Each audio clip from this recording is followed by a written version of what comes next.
Antas ng kriminalidad sa bansa, mas mataas sa ilalim ng Duterte administration kumpara sa Marcos administration.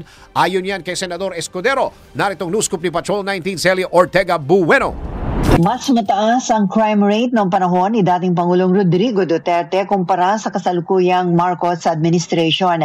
Ito ang kay Senate President Chis Escudero ang lumitaw ng pagkumparahin nila ang crime index sa unang 2 taon ng Duterte administration at unang 2 taon ng Marcos administration.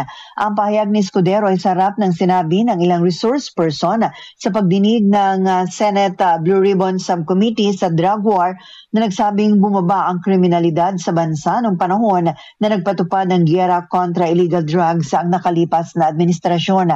Ayon kay Escudero, dahil pinagtatalunan ito kahapon ng mga inimbitahang resource person, kaya inusisa niya kung ano ang totoo. Batayan niya sa datos na nakakuha nila mula sa Legislative Budget Research and Monitoring Office o LBRMO kung saan nagsusumite ang DILG ng Crime Index mula July 1, 2016 hanggang April 21, 2018, nasa 196,518 ang crime rate sa ilalim ng Duterte administration habang sa kaparehong period ay mula July 1, 2022 hanggang April 2024 ay nasa 71,544 lamang ang crime rate sa bansa sa ilalim ng kasalukuyang administrasyon.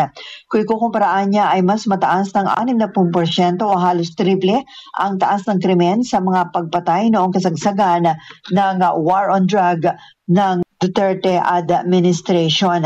Kasama kasi sa mataas na crime index na ito ang mga kaso ng extrajudicial killings dahil krimen pa rin naman ang pagpatay kahit pa ito'y sangkot sa illegal na droga o ano pa mang krimen. Ito sa Patrol 19, Celia Ortega Bueno para sa impilang metodong lakas sa DWIZ. Nagbabalita ng tama, naglilingkod ng tama.